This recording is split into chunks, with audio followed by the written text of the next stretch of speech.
okay. You've seen how we operate, so we'll give you 5 minutes. Obviously, I'm being a little bit flexible, but because we've got so many people, I'm trying to stick to time. But thank you very much for making a submission. Okay, thank you. I'll start. My name's Gary. I'm a cannabis user from 1978. My cannabis use is nothing to do with medicinal or medical. It's entirely therapeutic. Now, I can tell you that cannabis saved my life in 1978. I would have been a teenage suicide statistic if I hadn't started moderating my mood and coping with stress and anxiety using cannabis. This is a problem because this is not covered by this bill. Therapeutic use of cannabis, even if you're dying, I don't think is actually recognised by this bill. It's only talking about medicinal or medical use. So having been a user of cannabis for that long, I found in 2010 that there wasn't anything happening, and I felt that I had to come out and start making a noise about getting the law changed. And for the last 7 years, all we've had is no. So I'm really happy to have this opportunity to have people in this house saying, yes, we want to hear from you. Now, one thing that I've noticed is that we're operating in an environment of a mindset that has been created by prohibition. People come to this house to give their submissions and they're living in fear. There's no reason for people with a medical condition to live in fear. How is that helping the medical condition? It isn't. It's detrimental. So I don't have a medical condition that I treat with cannabis, but I have close friends who have debilitating conditions that aren't terminal, who I can actually see and sense the suffering that they're going through, and I can't stand by and let that happen. People living in fear are the ones who need the most help, and all they're getting is criminalised. And it's just senseless. Now, the other thing that I think is a consequence of prohibition that we've seen in this select committee is that we have a medical organisation that is completely ignorant of the endocannabinoid system, completely ignorant of all of the uses of cannabis. And they're hiding behind what's a legal protection for them rather than putting patients first. Now this bill, if it puts patients first, is doing its job. If it puts the interest of doctors first or the interest of lawmakers or law enforcement first, then it's not doing its job. We're actually here to right a wrong. Okay, cannabis should never have been illegal in the first place because it has always been a medicine. Now, instead of actually pretending that we are delivering people a privilege, we are actually enabling a right. Okay, now we are reversing decades of propaganda that has made people feel that legal means safe. The Misuse of Drugs Act has made people judge the harmfulness of substances based on their legal status. And that is just so crazy. That's the environment we live in. That's the environment, the mindset that's been created by prohibition. And we have to reverse all that. We should stop looking for punitive ways to punish people for taking a substance that makes them feel better. And the only reason we're doing that is because people who use these substances for anything other than medicine are the enemy, according to the mindset. And nobody who uses these substances is the enemy. That's the core of the war on drugs and where it's gone wrong and why it is completely wrong and should be reversed. We're not actually giving people privileges. We are reinstating rights. And the damage that has been done to so many people with a medical condition who live in fear, they're still going to get arrested, they're still going to get their house raided, they're just going to get the charges dropped because they're terminal. They still live in fear. Everyone lives in fear. I don't live in fear. The actor doesn't live in fear. We've been persecuted for it. But somebody has to speak up, and I'm just going to keep going until we get this fixed, because it's broken. It's completely broken. And this timid bill doesn't go anywhere near far enough. I agree it's the start of the process, but it's far too timid. You've got a mandate, and it needs to be done now. Thank you. Thank you, Gary. I'm not supposed to do that. Can I get in on this too? Perfect. Wonderful. Not something you see at every select committee meeting. No, but we do appreciate the fact that you've taken. Thank you for your time, and thank you for being very, very gentle with very nervous people. You're welcome. Wonderful. Thank you. So we have Mark, who we are calling. Yay. Is Mark Patton? Yeah, he's now a teleconference. Yep. And is Navi here? Navi Chou? Oh, she's teleconference too? Okay.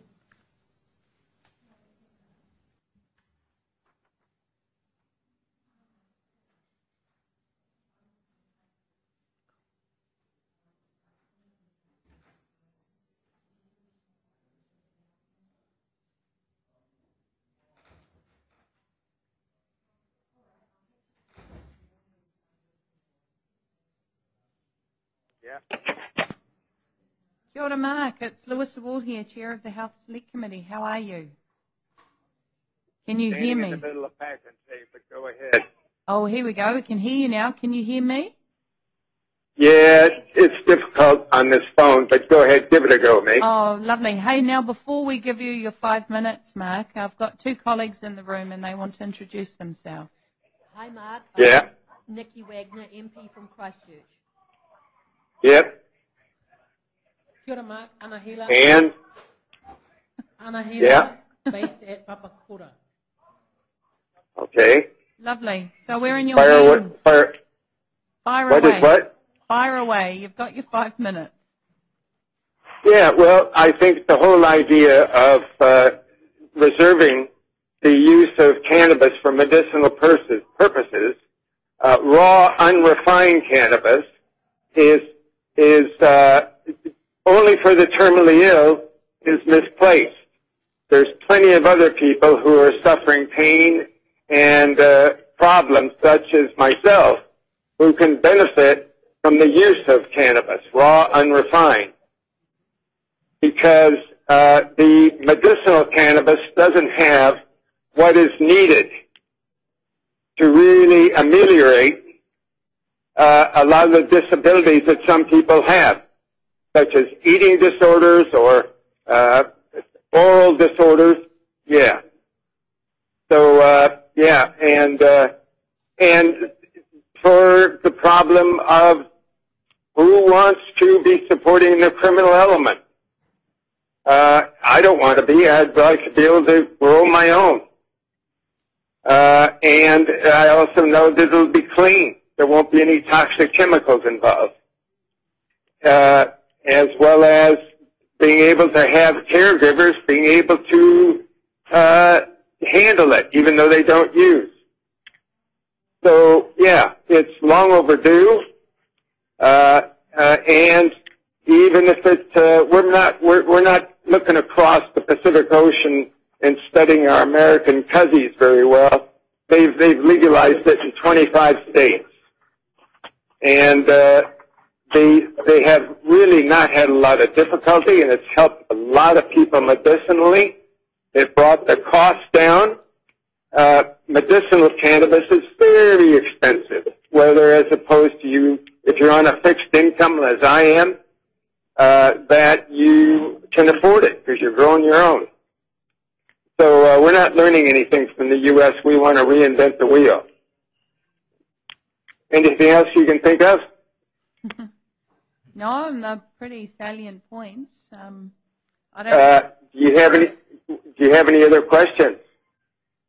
Well, I just wanted a clarification. So, from your perspective, obviously the bill will introduce a regime that will enable the licensing, manufacturing, production of medicinal cannabis. But this whole issue about the legal exemption, you've said it should be broader than people with a terminal condition. Yes, of course.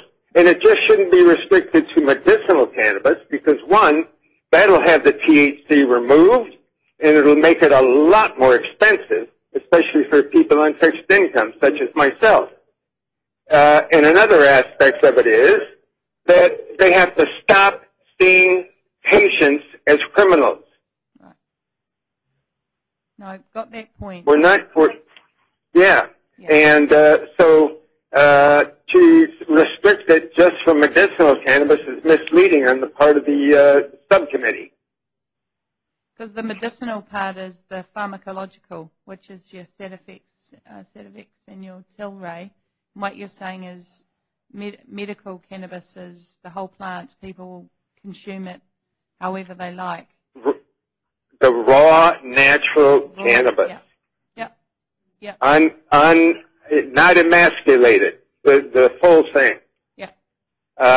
That's because it doesn't ameliorate.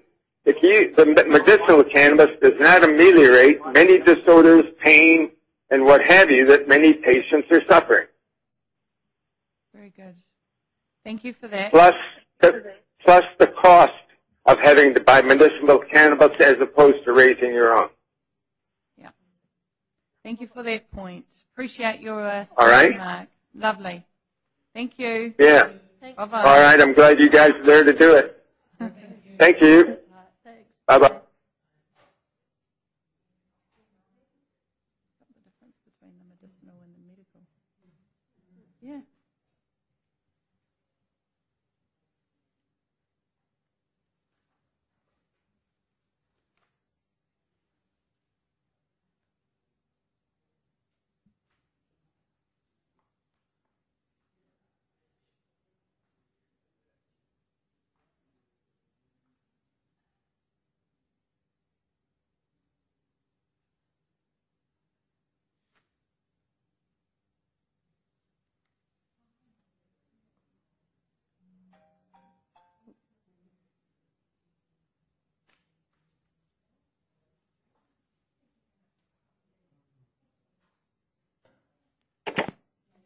Kia ora, Navi. It's Louisa Wall here, Chair of the Health Select Committee. Are you there? Yes, I am. Lovely. Can you speak up a bit, please? Sure. Can you hear me? Oh, wonderful. And can you hear me? Yes, I can, ma'am. Excellent. Now, before I let you make your 5-minute submission, Navi, I'm going to let my two colleagues introduce themselves. Hi, Sure. Navi. It's Nikki Wagner, MP from Christchurch. How you doing, man? Kia ora, Anahila, a Member of Parliament based at Papakura in Auckland. That's us, Navi. Am I pronouncing your name correctly, by the way? Yes, you are pronouncing it correctly. Oh, lovely. So I'll hand it over to you. I'm going to put I've got a little alarm. You may hear it after 5 minutes, but the time is yours. Thank you. Thank you very much. Hi, my name is Navi Chou. I am 32 years old, and I have 2 lovely kids and a wonderful wife.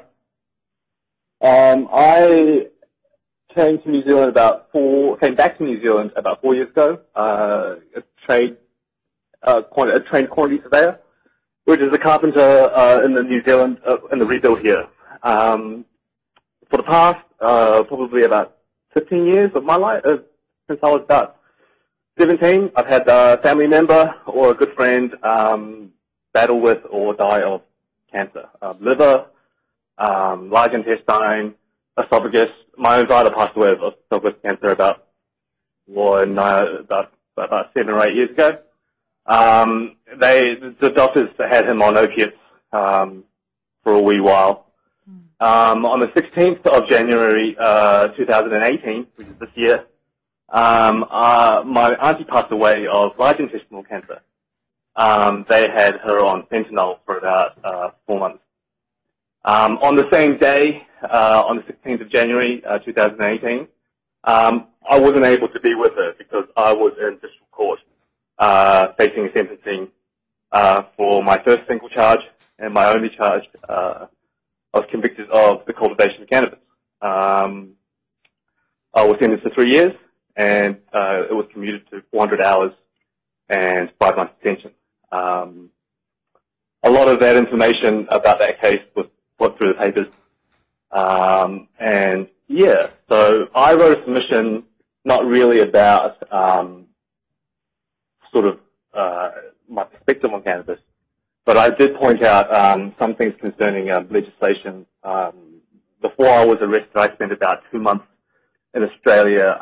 At that time, I didn't have a criminal conviction, and because of my particular skill set, both in construction and quantity surveying, I helped a couple of medical chemical companies over in Australia quantify and begin to build and plan their greenhouses and such.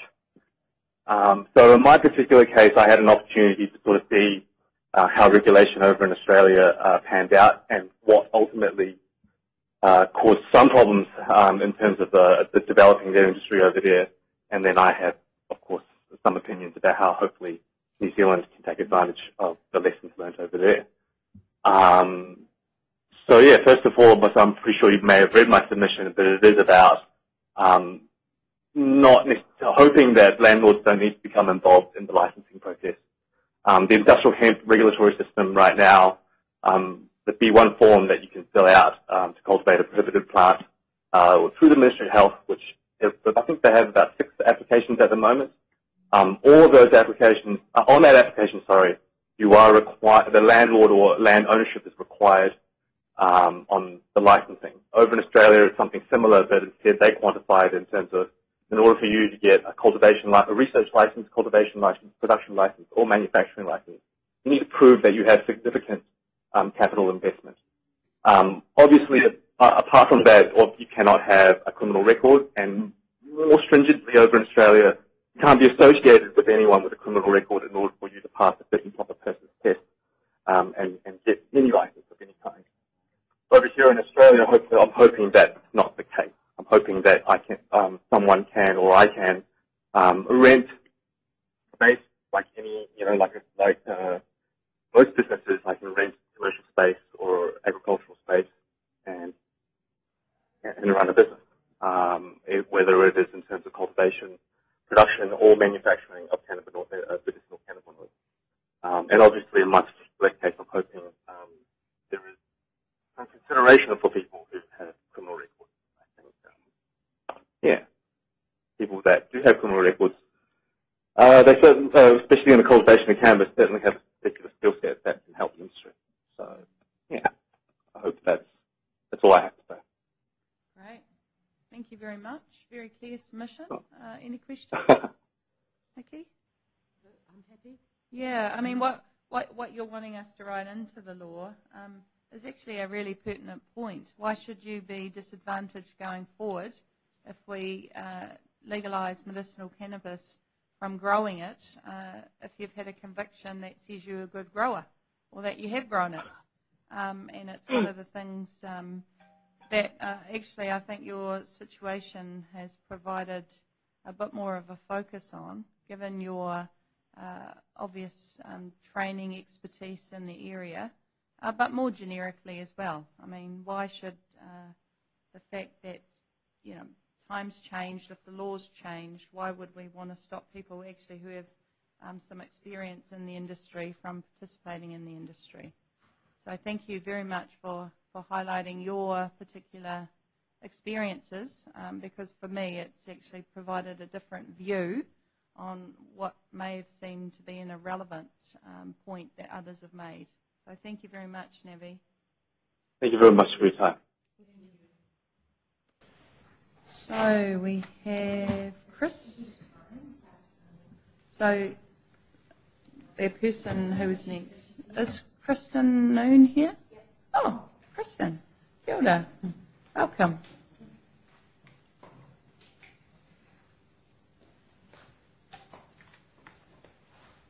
So thank you for making a submission on the medicinal cannabis legislation. Please don't be nervous. My son said if I get stage fright, I'm going to embarrass him, so I'm not. Oh, do you want him to come sit with you? You don't need to get frightened. He can come sit with you if you'd like. Leave Mum out there, eh?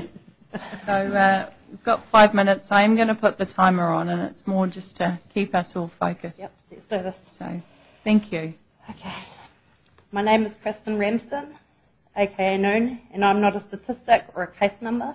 I'm a human being, a contributing member of society. This means that under the Human Rights Act, and I quote under Part 1 of the functions of commissions 1E to promote and protect the full and equal enjoyment of human rights by persons with disabilities, that I can confidently tell you that today there is a massive breach of this act within our nation. I can tell you that as a woman who has survived many horrific things in this world, that I am no less worthy of exercising my rights than any of you in this room. Just over a year ago, I lost the full function of my body. I'm now very much disabled. I am in torturous pain. Every single day, I burn alive from the inside out. If I hadn't found medicinal marijuana a couple of months ago, I don't believe I would be sharing this speech with you today, because I was weighing up the options whether it was better for my kids to survive the trauma of one death, or as opposed to seeing what I was going through on a daily basis. If I was to throw gasoline over you all right now and light you on fire, would you deem me cruel for holding the hose and not putting you out? But that is what you expect of me. Apparently in this country you are only worthy of quality of life and death, and you tell me how am I to trust in a government who doesn't support quality of life while I am living. It's justifiable, however, to drug me up on ridiculous amounts of medication that makes me sick, that destroys my memory, it makes me high, not to mention the damage that it does to my body. I want you to look me in the eyes and tell me exactly where in this situation is my human rights. Perhaps I could bring to you my 4 children who have had to adapt to a mother who isn't really there anymore, and you can tell them where their human rights are. We are not asking you to allow us to sit on bongs all day living in a scene of that 70s show. We are asking you to treat us like human beings and allow us to access medication that is natural. And it is saving people from suicide and thousands of drug overdoses every day. Whether you like it or not, there is a movement happening within New Zealand, and I need a lot more time than 5 minutes to present to you the facts and the statistics. So I leave with you this thought. I am on fire, you all have the hose. Are you going to put me out?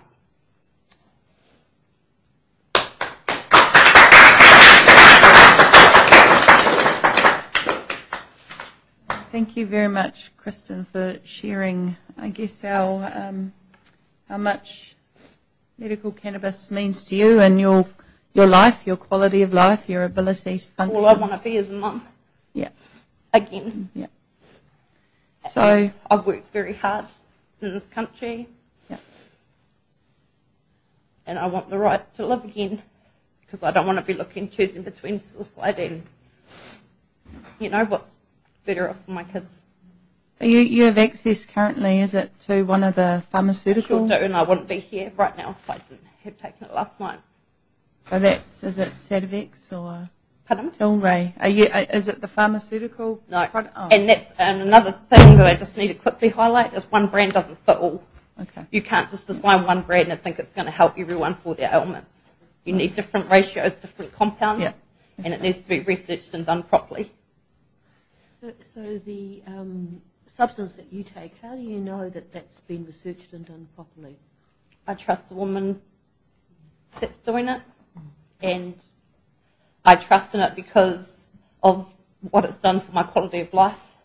I don't burn alive anymore.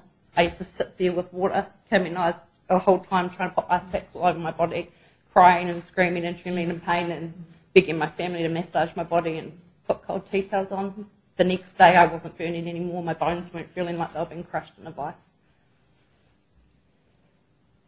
You've got a central nervous system issue. Have they actually given you a diagnosis of anything? Yes, they've diagnosed me with chronic regional pain syndrome and central sensitisation.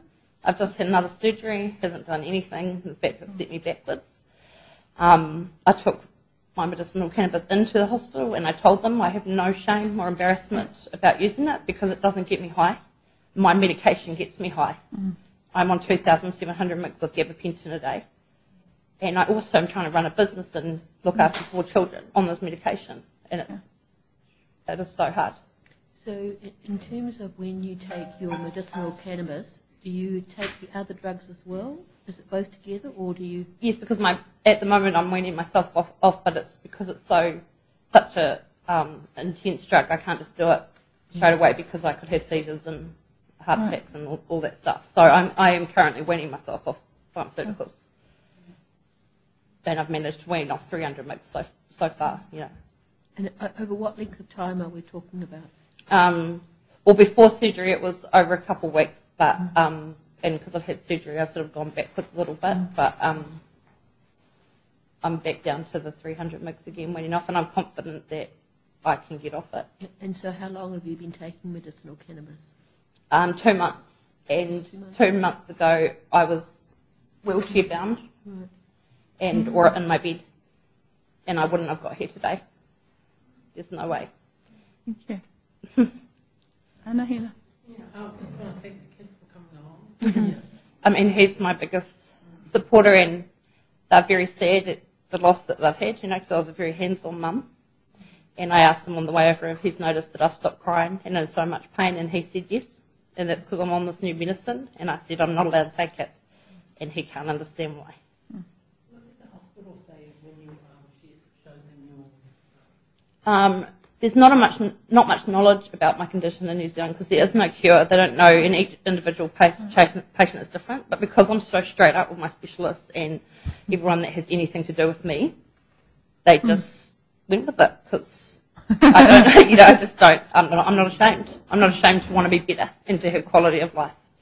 It is the legislation that makes me a criminal and a bad person in the eyes of, you know, other people, not what I'm doing. So how long have you had this illness? So I've had it 15, 16 months now, and I'm still going through treatment 3 times a week. And I've had 0, I mean, the next step for them was opiates, and I refused to go down that way because I lost my dad to liver cancer from being a junkie.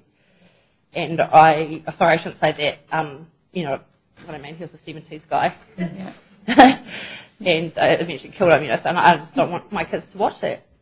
And I don't get high off that. I take 2 capsules at night. I have the best sleep ever in the world, and I don't burn from 3 o'clock in the morning. And it's given me my life back. Like, I'm still disabled to a degree, but I can still smile for my kids, you know, and be there instead of crying in my bed, begging them to rub my body, you know.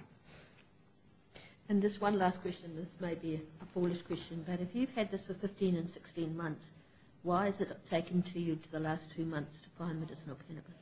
Because I didn't know. I was desperately trying, and I was researching because I didn't want to just do it. Do you know what I mean? Like I have to know and understand everything, so I will investigate everything about my condition, everything about medicinal marijuana, and I've learnt so much, and it is just incredible. And I was just lucky that I stumbled into the right. God led me to the right place. I prayed very hard before I went. Before I was making my final decision of whether to leave or not, and I found a lady, and she's told me about natural things, and I just don't even trust in the medical system anymore, and that's where I'm going. I'm treating myself, and I'm getting better. Right. Thank you. Thank you. Yeah. Thank you very much. Appreciate it.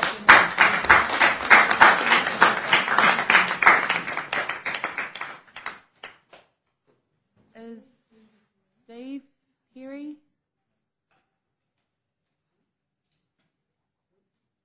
Steve, kia ora. So welcome to the Health Select Committee. We have your submission, but I'm sure you're going to add a bit to what you've written. Yeah. And you've got 5 minutes. Yeah. I'd just like to speak on behalf of the plant and everybody that is using it already for medical marijuana in New Zealand. There's tens of thousands, well, hundreds of thousands of people that are using it that aren't going to be able to be included on the use that has been put forward to the Parliament, with the end of life has been the only use that you guys are looking at using at the moment. So That's just for the exemption to prosecution. yeah, So once the regime's in place, the cannabis will be available to anybody who's prescribed it. yeah. And so in the meantime, it's got an exemption. Yeah, Sure. and that's for prosecution. Yeah. And also, it's quite strict about how it's going to go about the regulatory products. It keeps talking about products in there instead of actually the use of the plant. Yeah.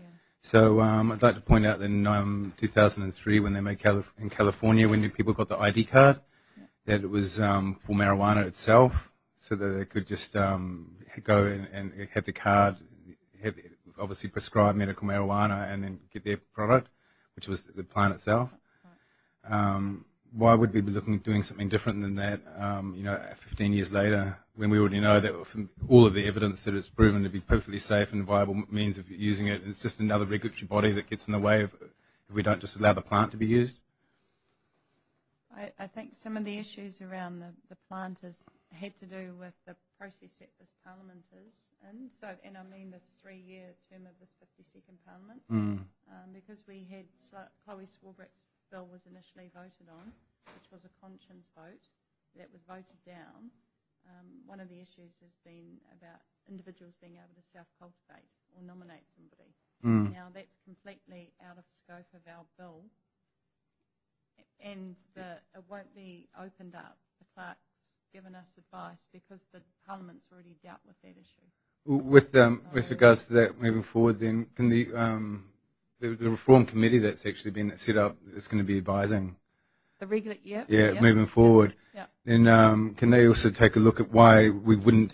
What benefits would we actually receive by not using the plant, and what we were missing out on, the benefits of actually using the plant?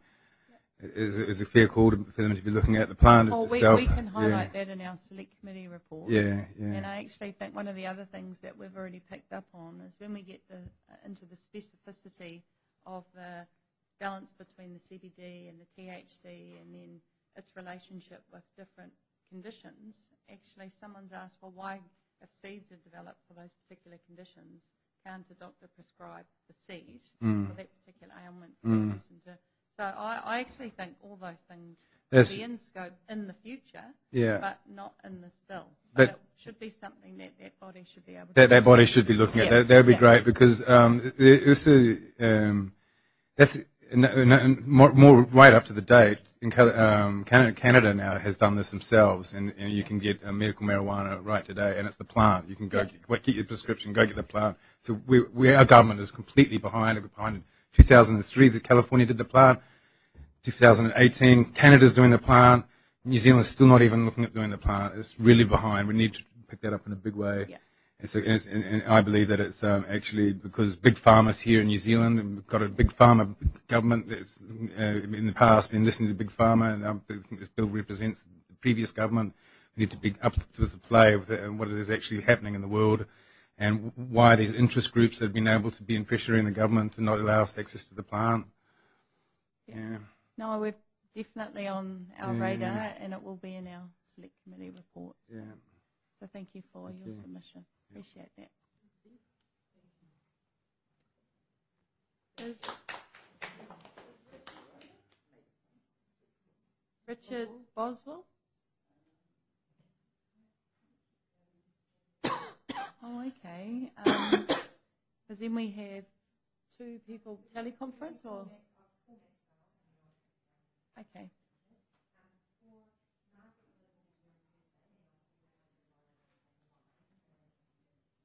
Okay. Very good. So we've got 3 teleconferences in a row.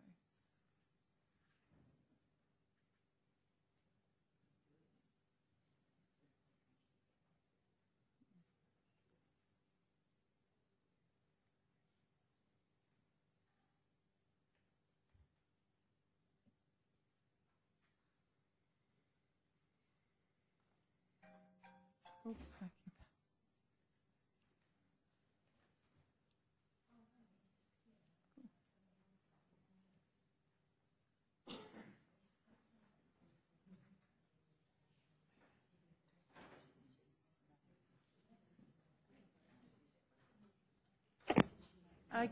Kia ora, Max.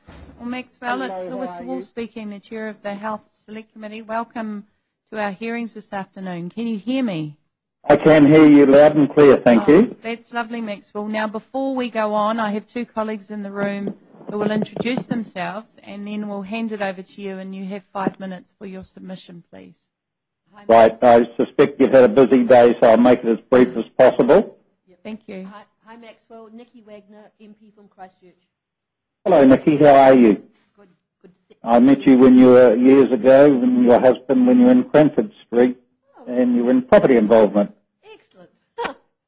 You had an unusual name for your business, but I'll talk about that another day. Okay. Yeah. Hello, Maxwell. Anahila, Labour list MP based at Papakura in Auckland. Well, we won't hold that against you. No, lovely. Thanks for the opportunity, team, to speak to you. Lovely. So we're in your hands now, Max. Rightio. Oxford University to launch a multi-million-dollar medical cannabis research program. Columbia University Medical Centre came right out and gave marijuana a thumbs-up diagnosis for pain relief. Dr. LaPoc looked at more than 10,000 studies about cannabis use. Bank of America and Merrill Lynch predict it will be a $35 billion in the next couple of years in Canada. That's more than the annual beer sales in Canada. Massey University, Dr. Martha Risha said in a recent press release that legislation introduced by the previous government to clamp down on legal highs was rushed, and the ban inadvertently pushed synthetic drugs underground and handed power over to the black market. In my research of the subject, I could not identify one death connected to legal highs before the legislation was introduced, but several after. In principle, I support Shane LeBrun of the MCA NZ submission. However, I would like to make a supplementary submission as follows. That consideration be given that New Zealand legislation be modelled on the Canadian model, which I feel is far superior in looking after the interests of our young people, our health, etc.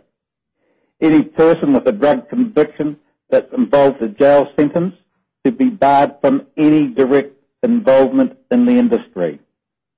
Allow the growing and export of a medical strain type cannabis by approved and licensed growers, researchers only.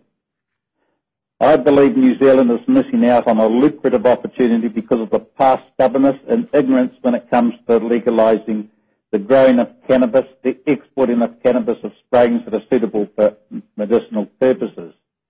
You politicians have the power to change the law, which will have huge advantages on our medical industry and our economy. I urge you all not to let this opportunity pass you by. Please collectively use your creative juices based more on fact and research rather than on emotions or personal thinking to provide the tool by way of legislation. 2. 1.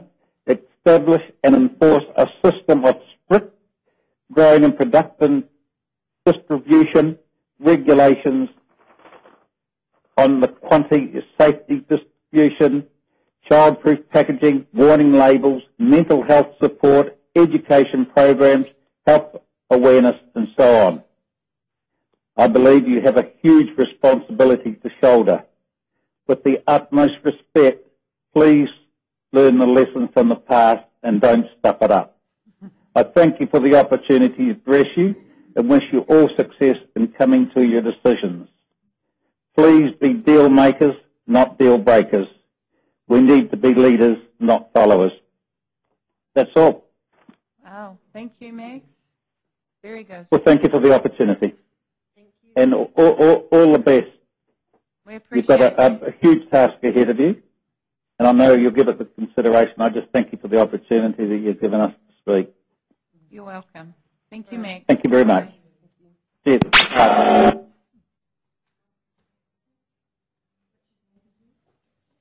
Richard Boswell? Is he not?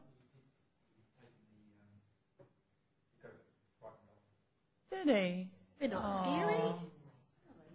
Okay. Give him our best regards. Thank you. We've read his submission. You let him know, please. So will you contact? Is Margaret Willard? Oh, Margaret.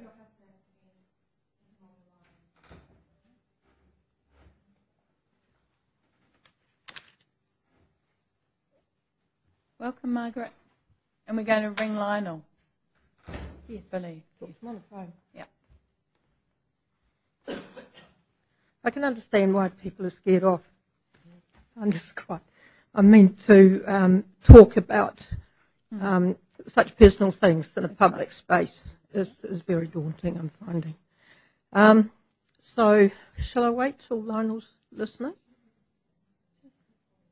Maybe, because then he'll know what you've said. Yes, he will. Yeah.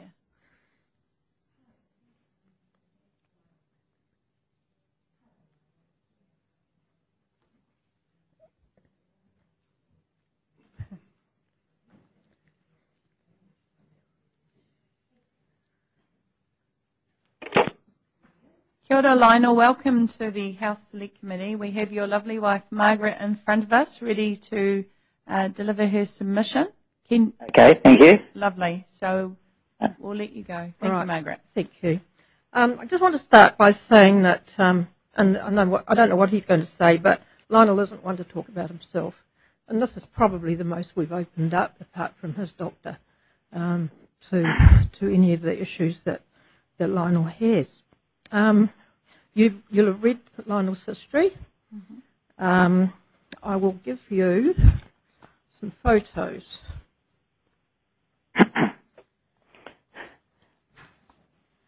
And I'll also give you his business card. This is a man who is 80 next year, who is otherwise well, obviously has some disabilities, but they've never stopped him. You'll notice on the photo of his back that there's a scar. When he was 3, he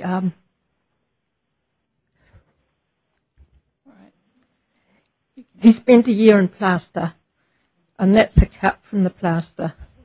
And he never made an issue of it at all. I think it was discovered when the plaster came off. So you can see what I'm saying about his personality. The effects of the pain that he suffers means that, well, he obviously couldn't come here. Sitting is an issue for any length of time.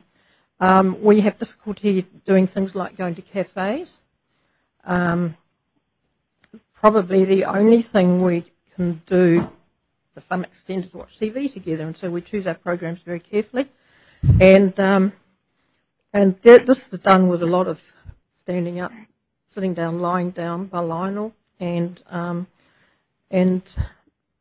unfortunately I'm finding I'm getting used to this, and I really don't want to get used to it.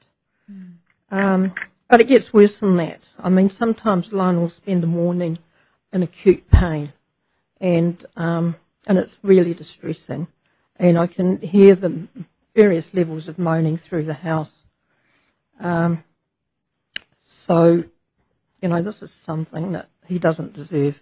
The next step would be morphine, and as an opiate, he has a reduced lung capacity.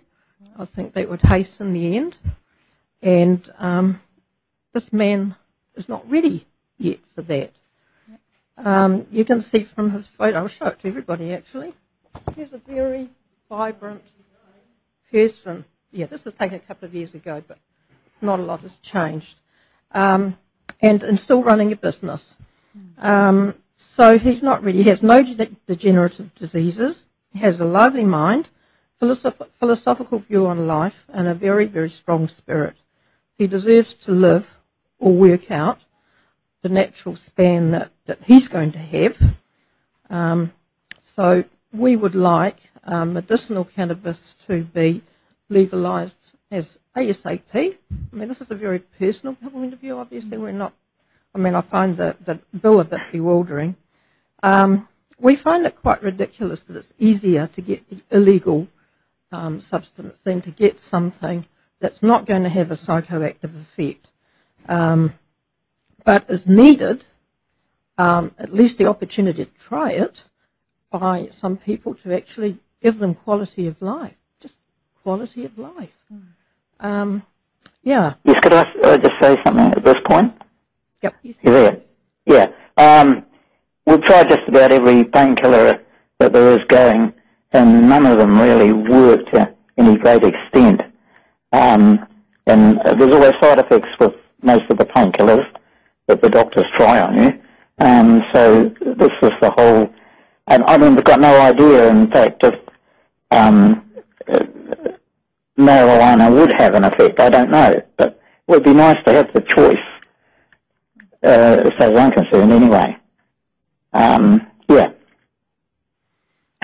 So, Lionel, you're making a submission based on the fact that you just want choice, as opposed to, we've had some people today who have had the opportunity to try cannabis as a medicine and it's worked for them. But yeah. I mean, yes, that's right. I mean, there are a lot of stories about how people have been helped, and I don't know, I may be or may not be one of them, but it would be nice to be able to actually be able to try something anyway. Yes, we have heard, from doctors that it's known to be quite effective. So yes, just to have the opportunity to try it, it seems a no-brainer, and it seems pretty unjust, really, that we don't have access to it. So can I just, I've just got a question. The medications you have been taking, presumably you haven't had to pay for those. They've been provided as part of your care and treatment. That's right, did right, yeah. Yeah, and has your doctor even talked to you about whether or not Sativex or Tilray, which are the two pharmaceutical cannabis products that have gone through a process, might work? And I mean, one of the issues has been it's prohibitively expensive for a lot of people. But has your doctor even talked to you about whether or not we have had a brief discussion about it. Unfortunately, my doctor has now moved to New Plymouth, so I've got a new doctor now. So it's sort of starting all over again, really. It's the same medical practice, but it's a new doctor. So would you contemplate trialling it, Lionel, at all, or?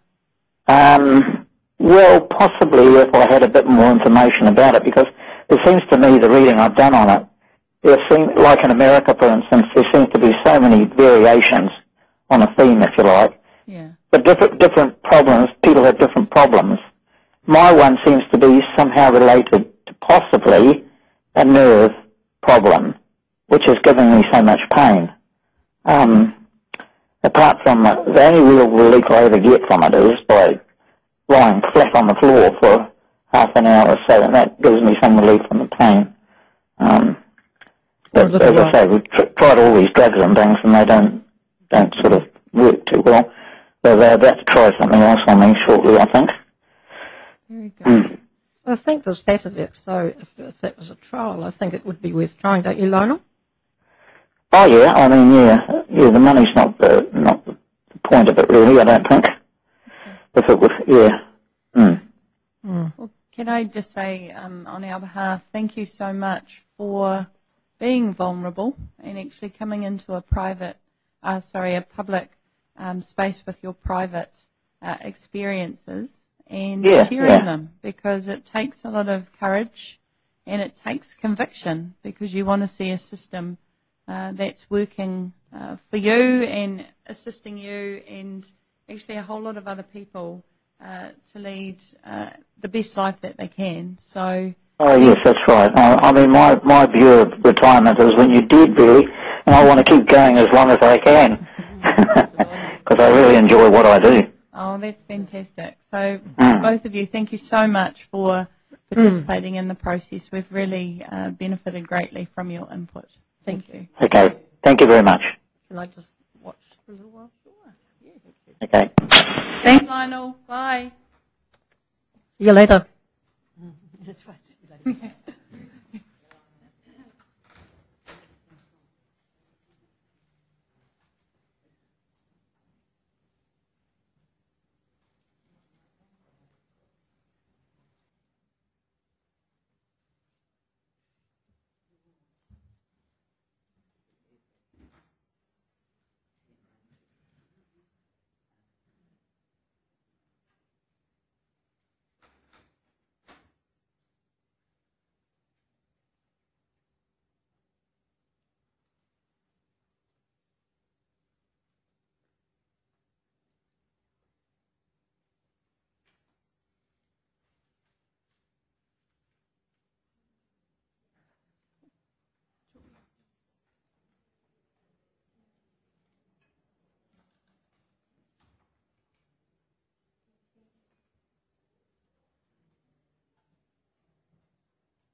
Kia ora, Joy. It's Louisa here from the Health Select Committee. Can you hear me?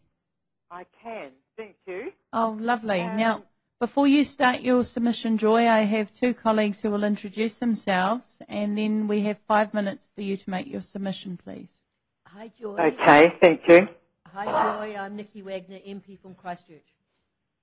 Hi, Nikki. Kia ora, Joy. Anahela, Labour List MP based at Papakura in Auckland.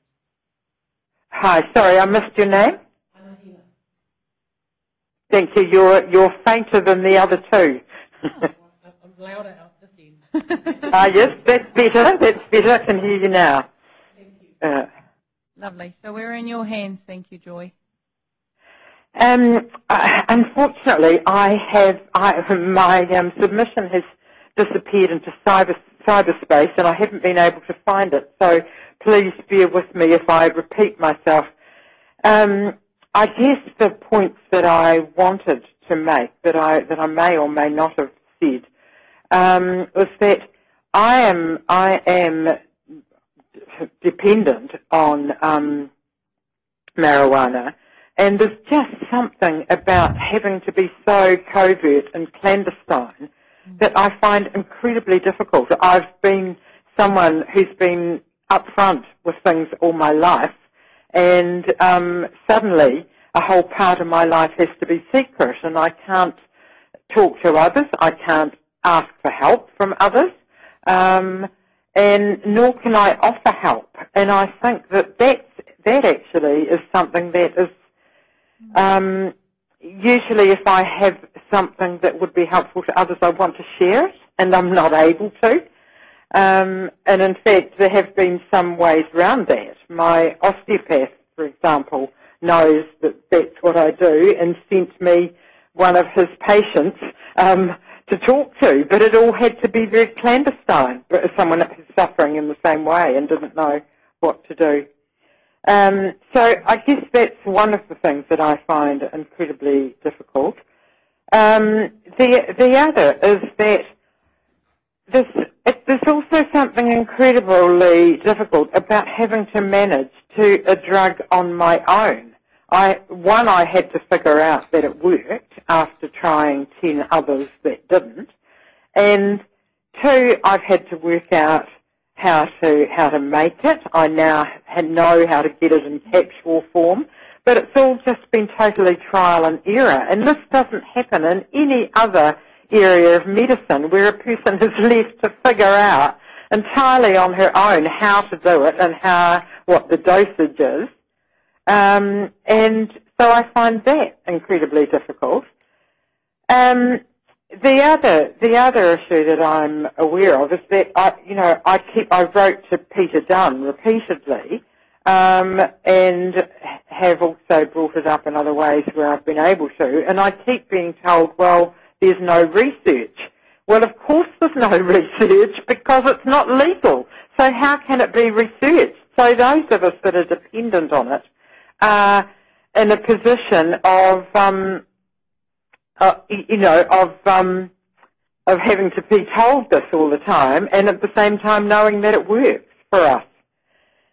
And I suppose the final point that I'd want to make is that because it's not legal, doctors don't know anything about it. And so, it comes back to my previous point that there's no help really. And there was a time when I had a glitch and thought, oh, this isn't working as well, and felt really freaked out, and I thought I'm going to be going back to how I was before. Now, normally in that situation, you'd go and talk to your doctor, but I know that my doctor doesn't. I wondered, should I come off it for a while and go back on? Should I up the dosage? And again, I have to work this out for myself because my doctor doesn't know anything about. She's supportive, but she doesn't know anything about it. So if it were legal and doctors had information and could help patients, that would be so much more helpful to those of us who are reliant on it. So I think that's probably the key issues for me. Oh, plus the fact that I know what you're looking at is legalising it for people to relieve pain near the end of their lives.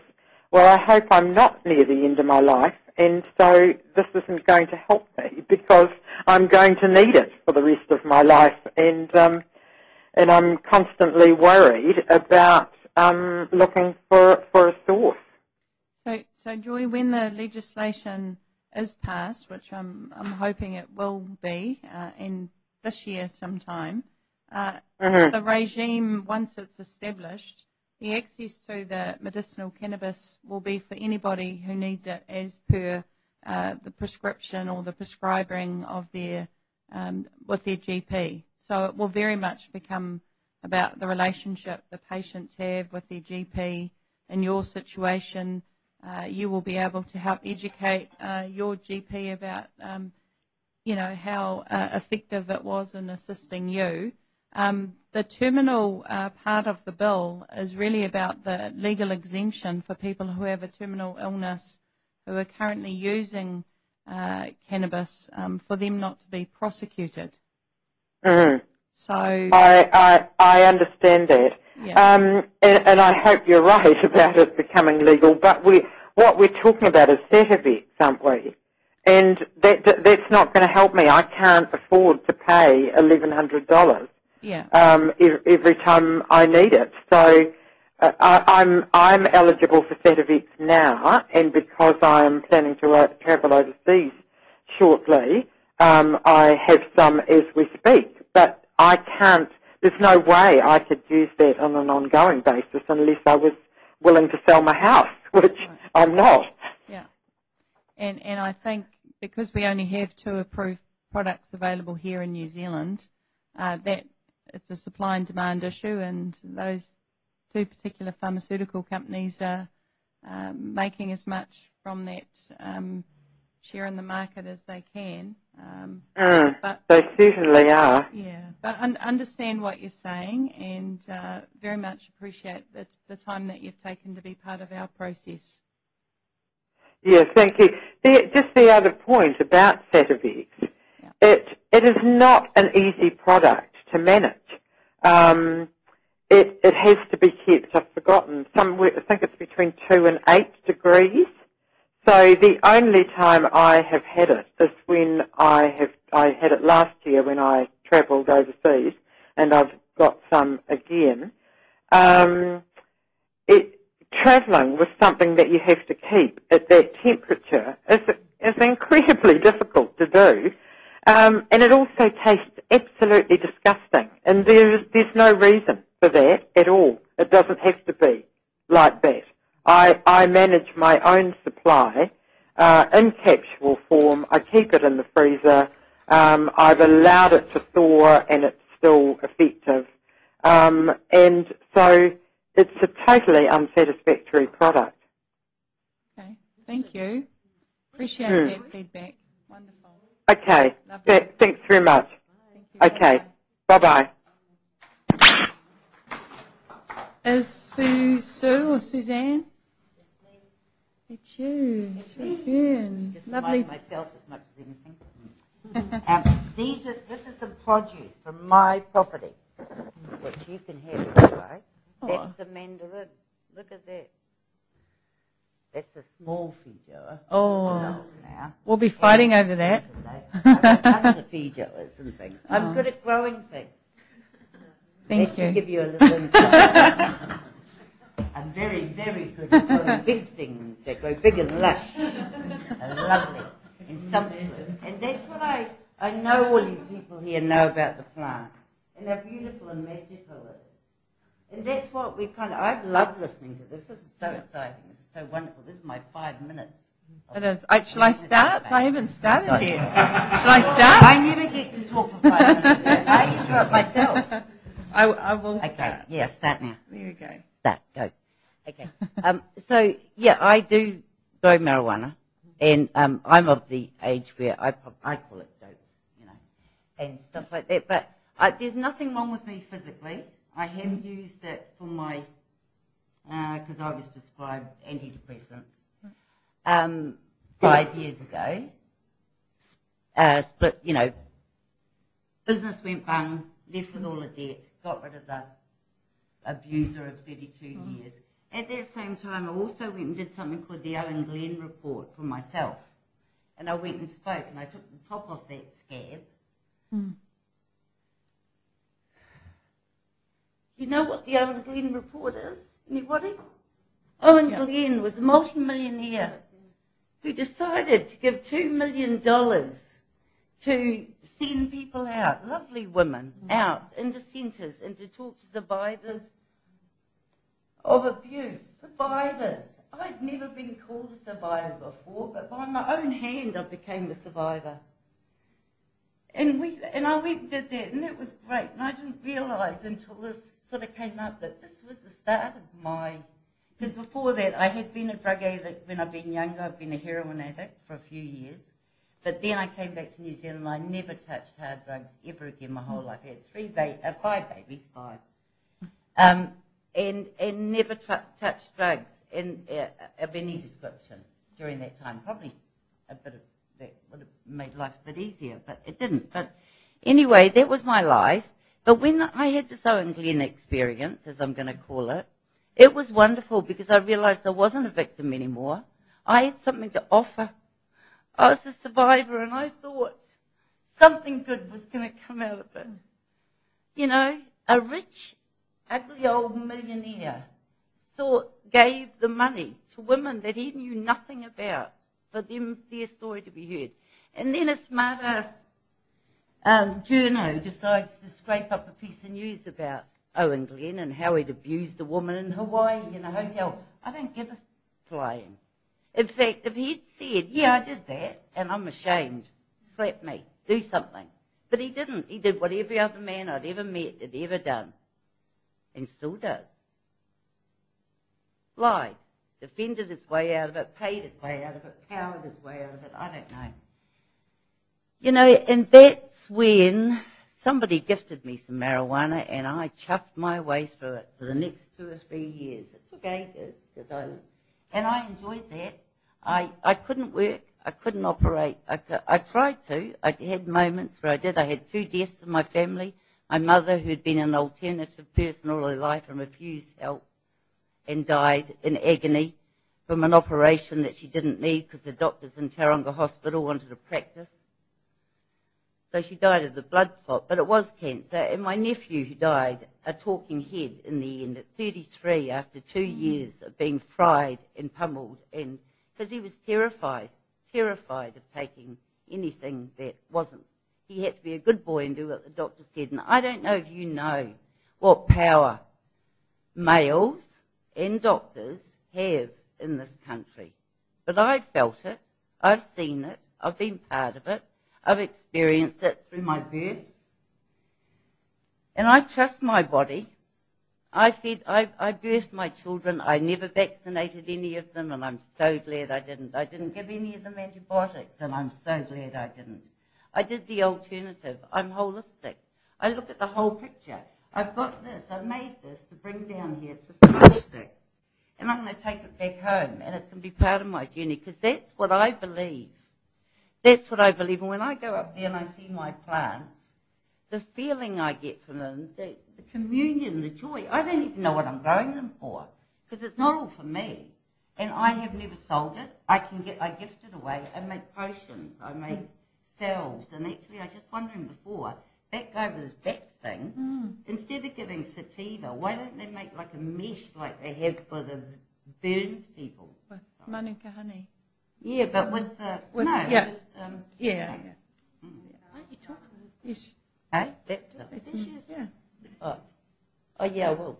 But I mean, no, instead of... Because you're talking about the sativa, you're trying to nice everything up. I mean, we're not dumb, we're not stupid, we're not in Parliament, you know, so that's a good thing. That's for dumb and stupid people. Yeah. What we've been trying to do is to be really transparent about what this committee can actually do. I know. And really I'm just having my 5 minutes of fun. Because, you know, I think what I'm just trying to say, you're trying to make it, and I understand that, medicinal and all that sort of thing. But you know what? Quite honestly, there's an undercurrent, there's an underground, there's a whatever of marijuana and marijuana users in this country who know what they're doing, know what they're talking about, know what they're experiencing. And the fact that you actually can come into my life, you've done it so many times, I'm not saying you, but we know who the you is, and try to tell me that if I don't vaccinate my children, I'm this. Okay, that's opinion. You know, you think it might be foolish or somebody else. I proved that for me it isn't, and me is all I'm worried about, really. I don't care that it's against the law. I don't give a flying. I'm going to turn up in court in a couple of months because I've been done for growing. I had 15 cop cars turn up at my place. The road was closed. There was 12 armed offenders and D's all through my house. My 94-year-old father was wheeled down the bottom of the driveway in the sun. My 2-month-old grandson sitting next to me in the police car. I was stoned, so I didn't mind so much at the time. But I do mind, because all I was doing was what I've been doing before. But they suddenly got wind of it because of an association with a known ex-member of a gang, a man who'd been to jail and done his time, clean for 2 years. You know, and this is something else. I just find that all really difficult. I find the marijuana and the criminal side of it, yuck. Totally yuck. I know enough about other drugs. I've seen the effects of other drugs. And yeah, I think that, but I digress. So the other thing is, I just want to make 2 points, please. I think guys in jail should be growing dope because they're experts. And they should be smoking it because they keep them nice and quiet and they eat the shit food without complaining. And I think women in jail should be allowed to have their children living in there with them, because while they're in there, quiet, peaceful, being fed and all that sort of thing, they can be better mothers. Rather than leaving them out in society where somebody's got to pick up the pieces, because that's bad. That's bad for the children, that's bad for the mother. They're never going to make that time up. And men that you put in jail and treat like animals, they come out, they're sad, they're broken. It's not the way. It can't be the way. I can go to jail now for the marijuana I've grown. And that would be fine for me. That wouldn't worry me because, that's a different thing. But things have to change. And if they're not going to change, well, that's fine. I don't really mind. In fact, I have very little, what's that word? Respect? That could be one. No, I don't think they will change. Not in a long time, because you've all set up the system of how it's going to be. Not when we live in a country where I get shown downstairs the multi-million dollars that was spent on making sure this building doesn't wobble and drop. When I know about the homeless people. And, I know, we all see it. But, oh, my God, don't let this fall down. I hope when I walk down the halls and it smells of old smoke and old men with their bloody pictures up there, like, looking down like that. So what? What? Thank you, Susie. Yes, good. I gave you an extra 5 minutes, by the way. Oh, did you?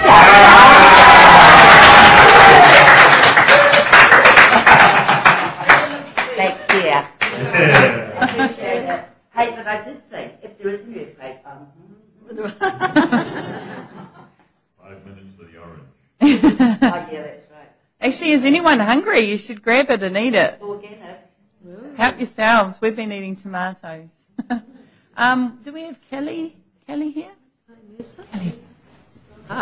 She's been here for a while. Yeah. It's a hard act to follow, that one. Hi, my name's Carly. I'm actually policy manager at the Drug Foundation, but I'm doing a personal submission about my time spent with my mother who was dying of cancer and using cannabis. So you'll see from my submission that I'm asking for the statutory exception to include support people, of whom I was one. I'm also asking for the statutory defence to apply for other conditions as well on behalf of other, particularly a relative of mine, some friends of mine as well who have other conditions that they use cannabis for. And I'm also asking for patients to be able to cultivate cannabis for their own medical use as well. both as part of the statutory defence and then also once the regulatory framework has been put together as part of that also. So, and actually what I mostly wanted to talk to about today, because you've got my written submission anyway, is about patient empowerment and about how important it is, I think, given my experiences with my mother, to give patients the right to control their own treatment and to do what they need to do to improve their quality of life without feeling the need for us to force treatment on them or to, even worse, call them criminals. So my mum died 3 years ago from breast cancer at the age of 65. Her name's Dale. She had a fascinating life. She was New Zealand's top rhythmic gymnast in the 1970s. She competed at Commonwealth and World Games. She was a maths teacher. She was a chef. She was an aerobics instructor. In her 30s, she trained as a clinical psychologist while having a few children. She was then later a property developer. So she had an amazing life, and she also had a genius IQ, and she had an amazing character. She was larger than life. She was vibrant. She was a positive person with a lot of creative energy about her. So she's greatly missed, but you'll see from my submission that she used cannabis during her last couple of years of illness. She'd never used it before and had always been quite down on it throughout my childhood, I remember. So she came to my house from Dunedin to die over a period of 4 months in my living room, and when she turned up, she proudly showed me her massive jar of buds that she got in Northland. And I was a little bit concerned at that time because I was currently working as a policy advisor at the Ministry of Justice. Of all places. Like, oh my God, what do I do here? So the cannabis was really helpful for her with her anxiety. She had breast cancer, but it went to her brain by that stage. She got really bad anxiety. So, for example, I remember one particular quite entertaining experience where she was very, very anxious, and I suggested we drink tea and watch period dramas because that's my solution to anxiety. But she found that the Jane Austen actually made her really freaked out for some reason. And she just said, look, I have to confess, I just want to eat cannabis brownies and watch American real-life murder mysteries on YouTube. And that was actually what got her through the last few months of life in a calm state for some reason. So I think for me, the point there is that whatever I may think about a particular approach, it's not really going to be, that's not really relevant when you're dealing with a patient. It's up to them to live the way they want to, and it's up to them to die the way they want to as well. And so also on that note, my mum preferred to use a lot of alternative remedies to treat her cancer. She was offered chemo, but she didn't want to go that way. I felt a little bit frustrated, I guess, about that, wanting her to do what I thought was going to be the best for her, but it was not really relevant, actually, what I wanted. She was really distrustful of Western medicine throughout her life, and I think from the story she told me, she had a lot of really good reasons for being distrustful of Western medical approach. Personally, I don't have that approach, but it was really important for me to be humble and just go with whatever she wanted to do, and I would do it that way again as well. So I guess this part of, I'm just really wanting to hone in. I've got a lot of things to say about medical cannabis, but I just really wanted to hone in on patient rights and empowerment and talk a bit about people who have a distrust of Western medicine, of which my mother was one. I don't think that's an insignificant group of people. We've heard from others here today as well. So I think that even if we develop a really great regulatory framework and have some really amazing products, we'll always need the right for some patients to grow their own, and I think we can come up with some really good regulatory examples from Canada and other countries where it's perfectly possible to do that without any harm to society as a whole. And I would really like to see that, I guess, what I think of as a human right upheld. So, yeah, Mum would never have, I think, even have taken cannabis out of a bottle or in a pill form from a pharmaceutical company. So even if we're 10 years down the track and we've got all that stuff working in New Zealand, wouldn't have helped Mum. She would have wanted the raw plant, and that was just the way she was. And so I'm here to talk on her behalf about that. And the other point is we've also heard that it's a lot cheaper to grow your own as well, which is going to be really relevant to a lot of people. Oh, was that 5 minutes already? Yeah, so I just want to think that I just want to leave you with whether or not you think there's great science behind cannabis. And personally, I think there is great science behind a lot of different uses of cannabis as a medicine. I don't think that's the question when we're looking at the statutory defence. So I think the science is relevant to the development of the regulatory framework, but when it comes to the statutory defence, it's not the science that's relevant, it's the patient's life, it's the patient's experience, and it's their right to choose for themselves how they live and if possible, possibly how they die also. So, thank you. Thank you. Very much. Thank you very much.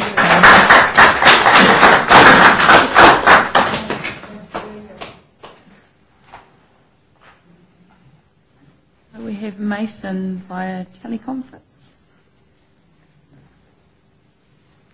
Patient centre, get it through. Patient centre, can you get it through your caucus?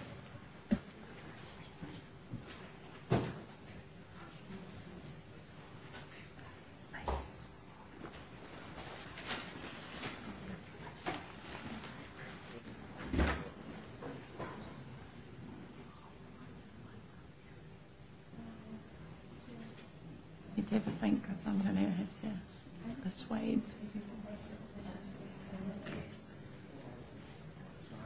Well, that's what I mean.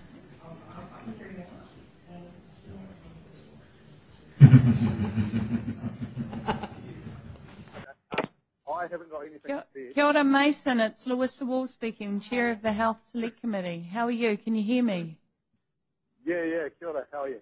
Good, thanks. Sorry, I haven't got anything prepared. This was fully unprepared. Oh, no worries. So you've got 5 minutes, but before you talk about your submission, I've got two colleagues who'd like to introduce themselves. Hi, Mason. Yeah, that'll be awesome. Hi, Mason. Nikki Wagner, MP from Christchurch. Hiya. Kia ora, Mason. Anahila, Labour List MP based at Papakura. Kia ora. Kia ora. So we're in your hands, Mason, for 5 minutes, please. Well, I'll probably be less than that, so that's fine.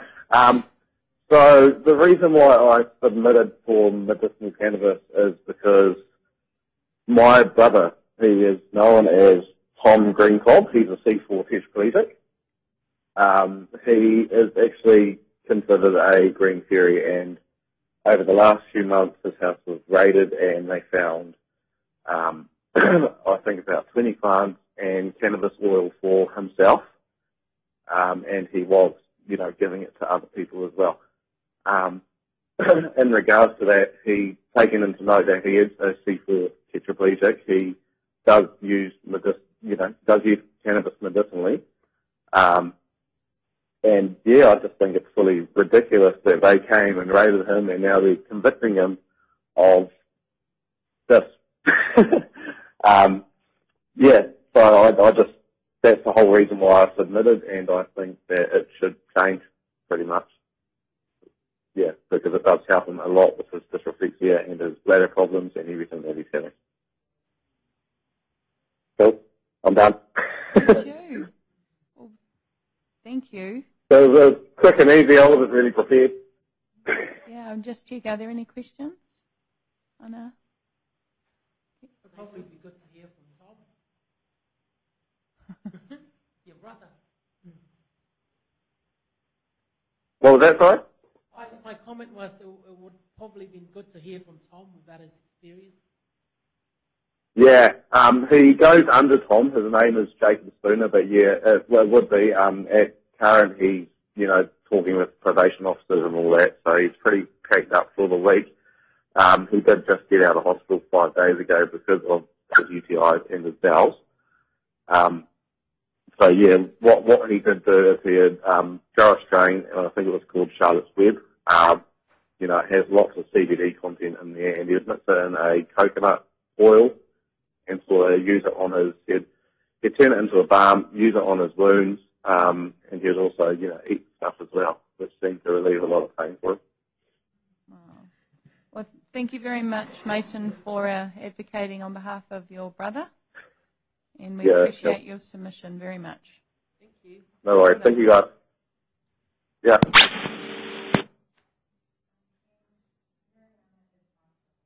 Miriama? Okay.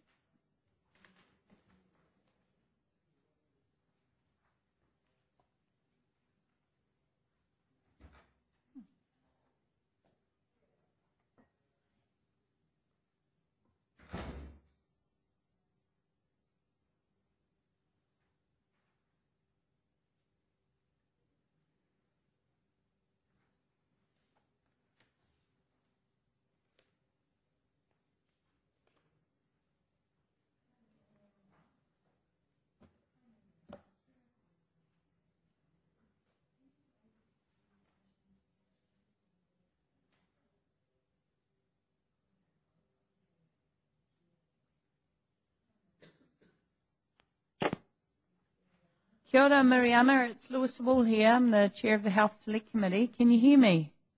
Yes, thank you. Oh, kapai. Now, I have two colleagues in the room with me. They'll introduce themselves, and then you have 5 minutes for your submission, please. Hi, Miriama. It's Nikki Wagner, MP from Christchurch. Hello. Kia ora Miriama, Anahila, List Labour MP based at Papakura in Auckland. Tēnā koe. Kia ora. So we're in your hands, please. Yes, well, I don't really know what to say about, but I was wanting for this medicine to be legalised to myself anyway. It's because since 1995 I had my back broken and have suffered very much pain from them, and I was prescribed 120 milligrams of morphine. Yes, and I don't like that medicine. It's playing around with my body, my way of life, taking therapy and everything like that. But I'm weaning off, and I want to go on to this natural medicine, medicinal marijuana, yep. Because it has no side effects. Yes. Since 2000, because my medicine had lost its thing to help me, the power to help me, I had to turn to marijuana to help me with the pain, yeah, and everything like that. I have some little, yes, and I have been. Unfortunately, it has made me grow marijuana illegally just to supply myself my medicine. And I don't want to do that anymore. I want to be legal. Mm. Yeah. That's the most thing about it. But even if I'm not legalized, I'll have to continue doing what I am doing just to help myself enjoy my life. But I have left of it. I'm now, I'm 55 now, not too many more years then it's over. But yeah, all those 55 years, about 30 odd years of it, I've had pain. I've been my pain. And I want to come off this morphine, I really do, and I want to be on this rongoa, legally, for me. Thank you. Thank you, Miriama. Is there anything else you wanted to share? No, I don't know what else to share, but what I get is just for myself. I don't give it out to everybody. Yeah. Okay. Well, thank you for sharing with us how important the marijuana is, or the medicinal cannabis is, and helping you lead a better, fuller life because it alleviates the pain. And your testimonials have certainly added, I think, what the bill is all about, which is the people and the patients who are most affected. So thank you very much for making a submission. Thank you for listening to me. Thank you. Ka kite. Kia ora. Ka kite. Is Jack in the room? Jack, you're up. Kia ora, tēnā koutou nā minta, whakapeta ai koe mō te wahi ki te kōrero tēnei ahi. So thank you for the opportunity to speak today. I spent quite a lot of time trying to think about the submission that I would make today. Mm-hmm. In my naivety, I tried to bolster it with facts and figures, and realised the best thing that I could do really is talk about my personal experiences as a private citizen. So it's not my job to give the political or libertarian arguments, you know. I'll leave it for David Seymour and ACT. It's not my job to give facts and figures. I'll leave that the Drug Foundation and Human Rights Commission and other active groups that you'll be hearing from, no doubt you've already heard from. It is my job, though, to tell the story that I know, that's shared by so many in New Zealand and indeed in this room today. It's the story of a son trying to look after his whānau and his father. It's the relatively short story compared to other people of a family trying to deal with chronic pain. So there's no real good argument against decriminalising CBD, cannabidiol. There's no reason why we shouldn't. It's not known to have any long-term adverse effects. In terms of it being a psychoactive substance, well, it's less psychoactive than coffee in certain quantities, so there's really no argument there. And it also has protective factors when combined with THC against the potentially negative side effects that we sometimes see, unfortunately, from that. People talk about the harm potentially that this has. Again, this is a falsehood. In actuality, if we're talking about harm reduction, comparing the effects of long-term prescription painkillers, as my family are currently having to deal with, the effects that opiates have on the human body, you're looking at organ failure, widespread kidney damage, liver damage. If you want to talk about cognitive functioning, the effect that these strong opiates have on people's cognitive abilities is quite astounding. Within a matter of months, you really do lose the person that you're seeing. Poor sleep, it undermines their immunity systems for some people, and overall it's a much poorer quality of life. So if we're talking about harm reduction, in reality the opportunities that cannabidiol and CBD and medical marijuana open up are quite immense for quality of life. Today I'd like to discuss the fact that the legal defence should be extended towards patients dealing with chronic pain. Currently, medicinal CBD products are far too expensive, prohibitively expensive for people. Quite often the people that we see with chronic pain are actually the working class, people who worked in long labour hours to provide for their families. And those people are ironically the ones who cannot afford $1,000 a month or more in some cases to deal with their chronic pain.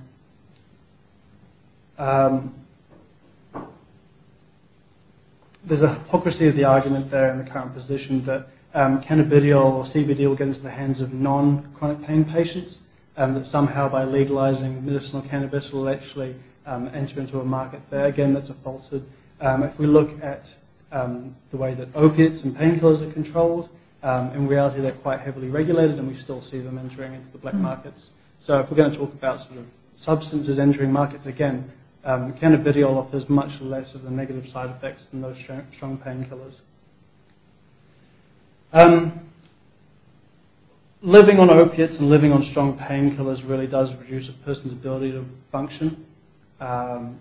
They're unable to operate heavy machinery, they're unable to sustain long conversations, it affects their memory, it affects their ability to sustain relationships.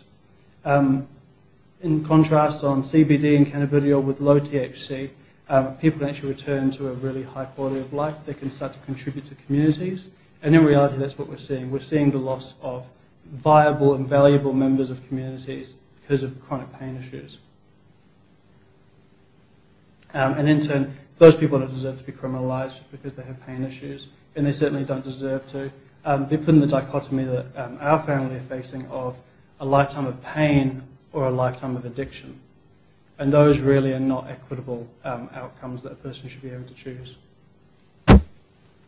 There are opportunities for regional economies. I grew up in Pakistan, Bay of Plenty, and I saw firsthand the role that cannabis played in those communities. Unfortunately, the way that it was treated was quite negatively, but you do have a lot of people there that have an immense wealth of knowledge. Hazard at poacher turned gamekeeper, but we do have a real wealth of expertise that could actually be turned around effectively if we had the right statutory framework in place. It's also an opportunity for those regions to boost the local economies and to provide employment to those people. So in summation, I pray that you never have to deal with a family member who's dealing with chronic pain. I've just turned 23 on Friday, and unfortunately I'm already having to deal with the prospect that my father will be in pain for the rest of his life. And coming to terms with the fact that there are some pretty grueling times ahead. I would lie awake often at night wondering whether the pain will get too much to him and what that could mean for his mental health and indeed the options that he chooses to take. I've had to grapple with the possibilities there. On painkillers, he may never actually see his grandchildren. I haven't started yet, but one day. But these opiates that he's been prescribed have the potential to take as much as 15 years off his life, not to mention the catastrophic organ damage that it's going to face. That's my submission. Thank you very much, Jack.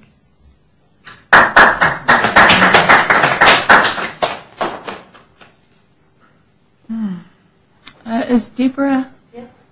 You are. I don't know what to say to you guys. To bring in your. It'll be. I phoned 300 people to talk about the submission process, and it's amazing. Not one of them fit your criteria.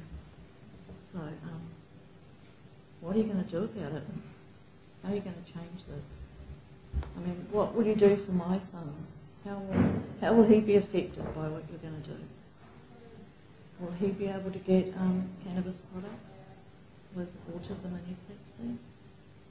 And you're talking about all these regulations, so we won't be able to afford side effects or anything like side effects, and our neurologist tells us that those things are not going to work for him anyway. So, you know, what you've got people in a terrible trap. It's falling apart. I couldn't make up. You also have lots and lots of people that wanted to come along but couldn't come along. And it's just heartbreaking. I mean, I know you've listened to a lot of us today and you sort of end up steeling yourself so that you won't feel it anymore because it's so overwhelming. But you really do have to do better. I mean, we've got Dr. Green here. He spent how many years in prison, Doctor? 19 years, either on bail, in jail or on parole, all for cannabis. I mean, it's just appalling. It just cannot go on. I mean, honestly, what are you going to do? So can you tell us a bit about the 300 people? They're all members of Mctainsh, which is the cannabis charity. I only got to P because I did the ring around to see if they needed the support to do their submissions.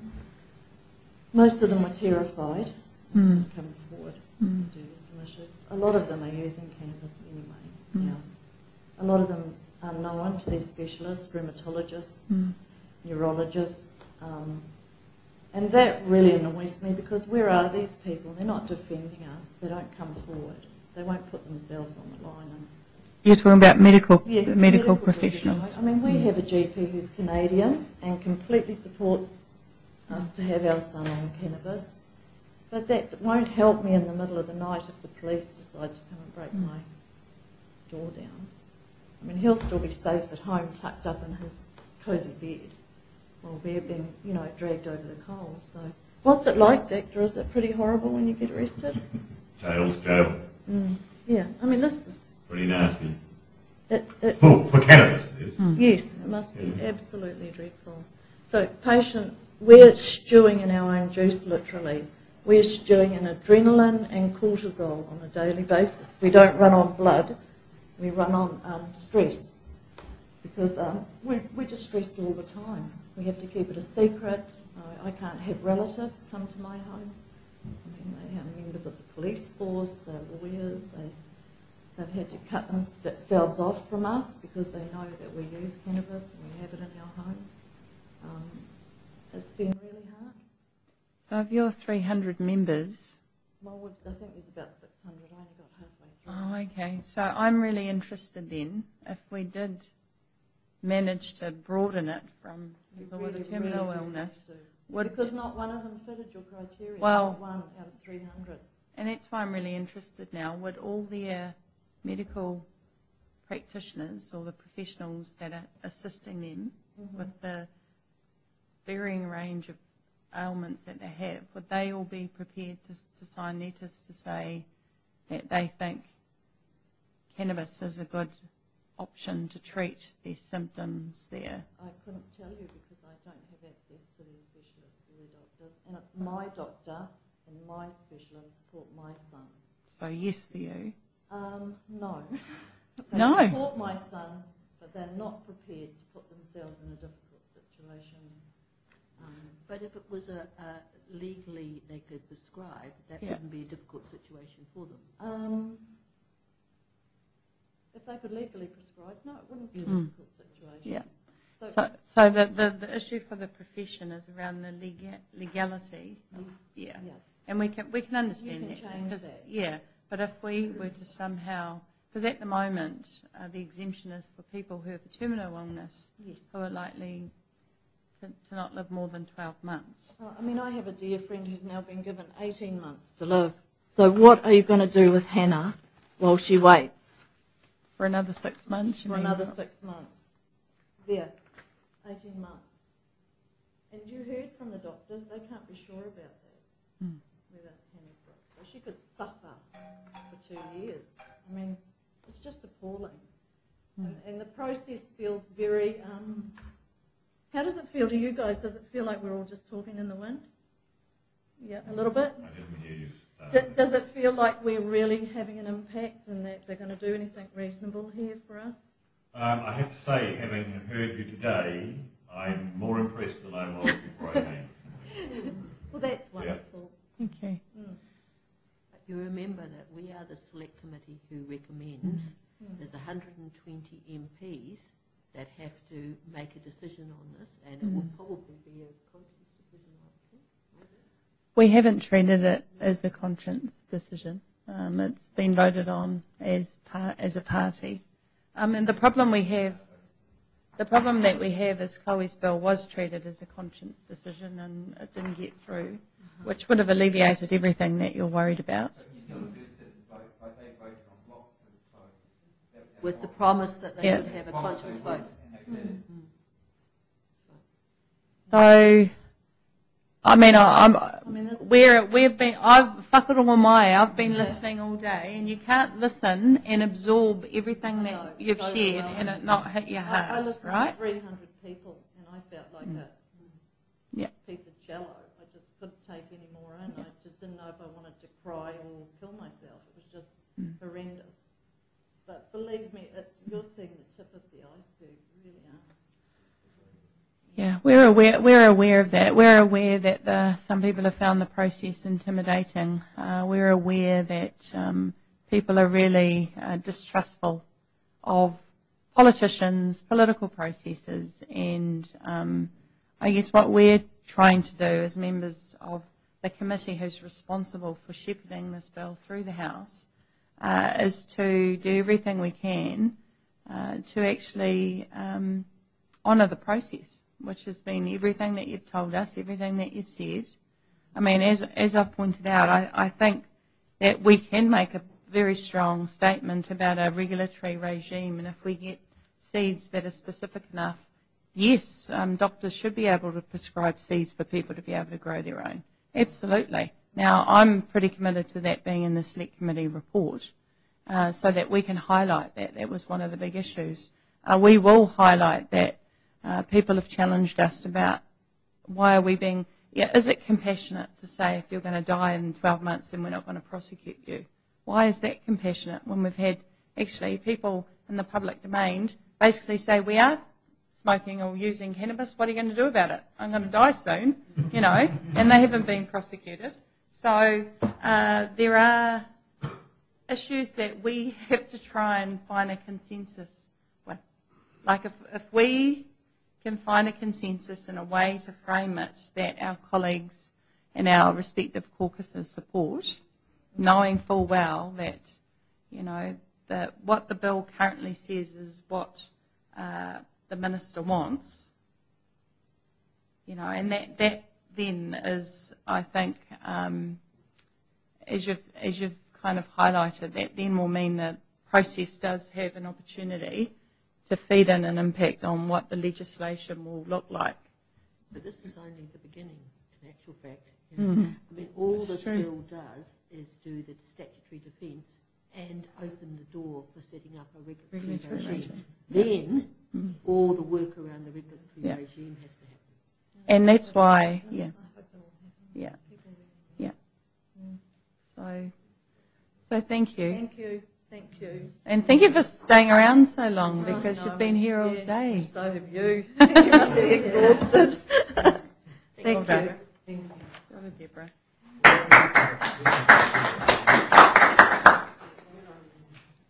Who's the ray of sunshine? Sunshine, that would be Oh, Sunshine's a teleconference. Sorry. Yeah, you know Sunshine? What a cool name. Yeah. And Alex, are you Alex? Oh, Alex, you're going to be our lucky last submitter today. Thank you. So 2 teleconferences and then you. Okay.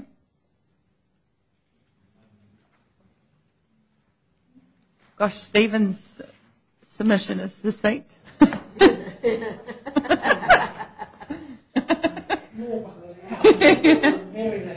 It says, make it legal, legalise. That's the submission.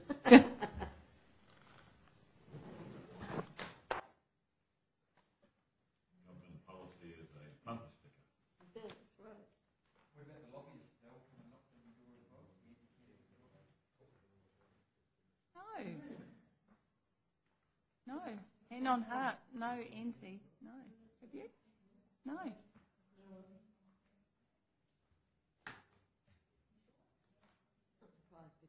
That's probably not surprising because this is individual's testament. So it's people who have... Kia ora, Stephen. How are you? Oh, g'day, good, thanks.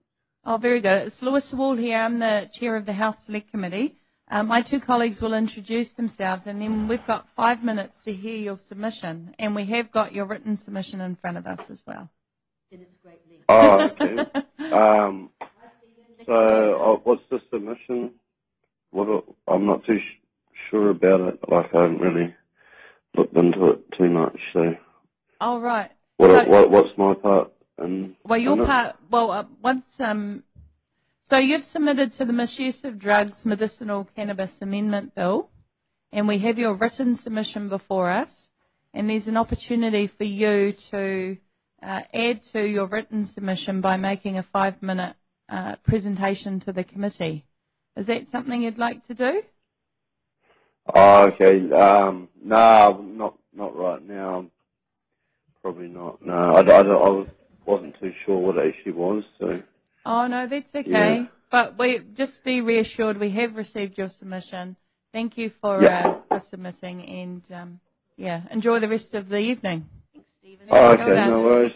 You too, thank you. Cheers. Okay, Alex, you're up. Very good.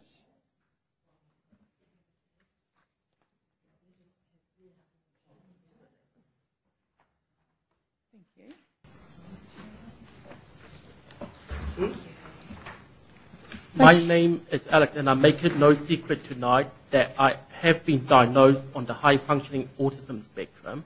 I also work as an IT, as a contractor in a company in town, and also currently going through WellTech to study in the Bachelor in IT Networking major, which I hope to graduate at the end of the year. I make it no secret that while studying, I've been through the process of information overload, and which usually results in a lot of panic attacks and even random outbursts. My submission is based on that autism spectrum should be included as a qualifying condition for medical cannabis. Other countries like Israel have already done clinical trials, and if New Zealand needs the research for those trials, Professor Raphael Mechoulam, who I have been in contact with during last week, he has the results available for the government to view it if need be. But now, the reason why I'm suggesting that autism should be included is that some people on the spectrum do go through meltdowns. Medicinal cannabis do mitigate those meltdowns, and it does a much better job than antidepressants on an overall level. If there are any questions the Select Health Committee would like to ask in regards to my spectrum, I'm willing to answer them.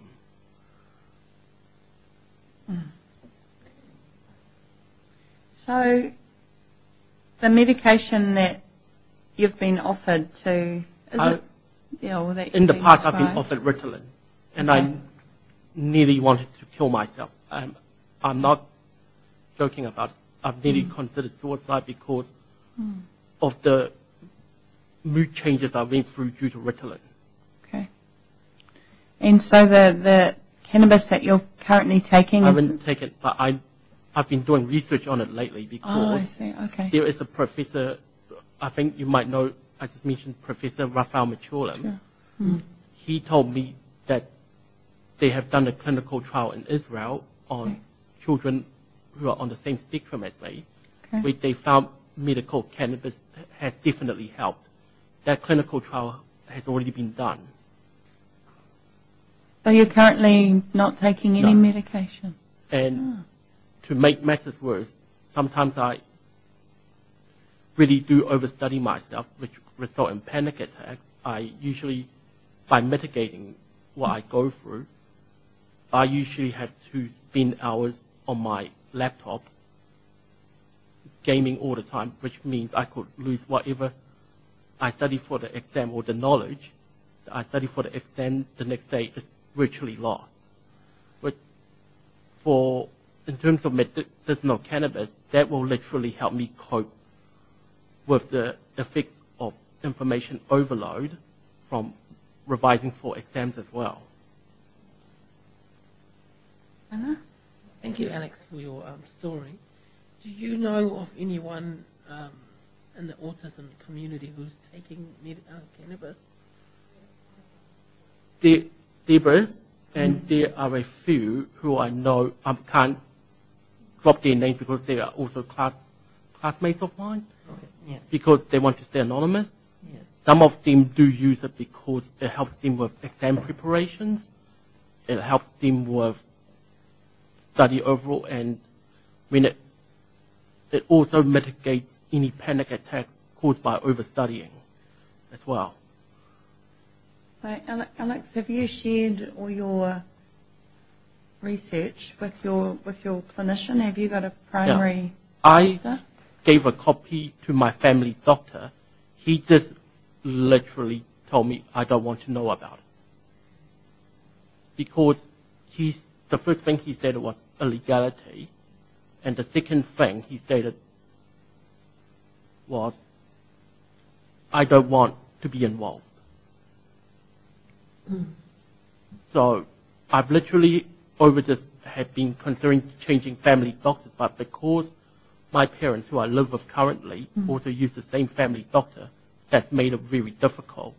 And that's why I'm suggesting as well, the doctors need to learn about this medicine when they're at university. Otherwise, they will just virtually not know why their patients are really wanting to use it. Have you had any discussion with autism organisations like Altogether Autism or Autism New Zealand? Okay. I've brought this subject up in Autism New Zealand they used to run a social group in town. Literally, they will be against it. This is my general feeling. I've got some people who do support me, but it's literally the parents who can go. Worried. Yes. I But understand that, yeah. the thing is that I'm not advocating recreational use. I'm saying those who are on the spectrum, who are really wanting to assess it, should be allowed access as well. Because in my submission, I've detailed the research that has already been done on the spectrum. And if need be, I'm very happy for any of you to get in contact with Professor Raphael Machulam. He'll give you all the information you need. Thank you. Thank you. Can I ask a personal question? Go ahead.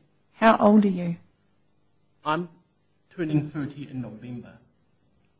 At the moment, I'm 29. Very good. Thank you so much. Yeah. Good luck with your exams. Thank you. Very Don't good. overstudy.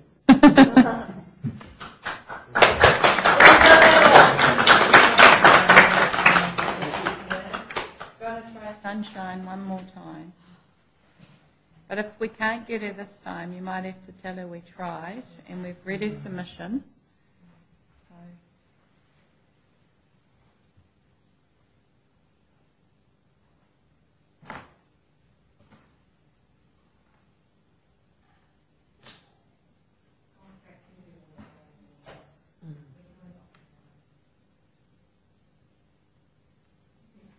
Well, that's us, everybody. Thank you to those who have persevered and hung out with us all day. And yeah, thank you for sharing. Big day. It hasn't been 19 years though. No, but it's nice to see it's coming to an end. Yeah. So, yeah. Could I ask Thank you. The committee, have you seen the New Zealand documentary called Drug Lord? L-A-W-E-D, spelled L-A-W-E-D, Drug Lord. No. New Zealand documentary. No. Okay. I will arrange sufficient copies for all the members of the committee to see that. Thank It's you. absolutely brilliant. Look And it is the cannabis issues from a New Zealand perspective.